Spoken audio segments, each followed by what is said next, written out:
பொள்ளாச்சியில நம்ம பிளட் வச்சு ஹெல்த்தி வேல ஹேர் அண்ட் ஸ்கின்னுக்கு ட்ரீட்மெண்ட் பண்றது மட்டும் இல்லாம பெரியவங்களுக்கு மட்டும் இல்லாம காலேஜ் ஸ்கூல் படிக்கிற கேர்ள்ஸ் அண்ட் பாய்ஸ்க்கும் hair loss, pimples, dark circles, சொட்டை, இப்படி எக்கச்சக்கமான ஹேர் அண்ட் ஸ்கின்னுக்கு ப்ராப்ளம்ஸ் வருது. So uncle, aunty, girls and boys இனிமேல் கவலையே படாதீங்க. உங்க ஹேர் அண்ட் ஸ்கின் ப்ராப்ளம்க்கு இது ஒரு செம ஸ்பாட். இந்த ஸ்பாட்டுக்கும் தெரிஞ்சுக்கிறதுக்கு முன்னாடி நம்ம சேனலுக்கு ஒரு ஃபாலோ போட்டு ஹேர் அண்ட் கமெண்ட் பண்ணுங்க.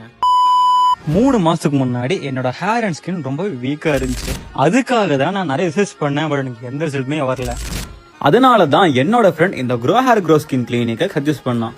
இங்க வந்து 3 மாசத்துல என்னோட ஹேருக்கும் ஸ்கின்னுக்கும் நல்லாவே இம்ப்ரூவ்மெண்ட் கிடைச்சது. ஆனா நம்ம எல்லாருக்குமே இருக்கிற ஒரே பயம், எங்க பண்ணா சேஃப், அஃபோர்டபிள் அண்ட் ரிசல்ட்டும் பெஸ்டா இருக்கணும் தான். அதனாலதான் இங்க well train professional and advance மெஷின்ஸை வச்சு ட்ரீட்மெண்ட் ப்ரொவைட் பண்றாங்க. சோ இனிமேல் நம்ம லட்சக்கணக்கா செலவு பண்ணி கோயம்புத்தூர், சென்னைன்னு சொல்லிட்டு அலையாம அஃபோர்டபிளான ரேட்ல நம்ம பொள்ளாச்சிலே இருக்கு. சோ இந்த ஸ்பாட் நம்ம பொள்ளாச்சி மகாலிங்கபுரம்ல லொகேட் இருக்கு. ஃபார் மோர் இன்ஃபர்மேஷன் ஸ்கிரீன்ல தெரிய நம்பர்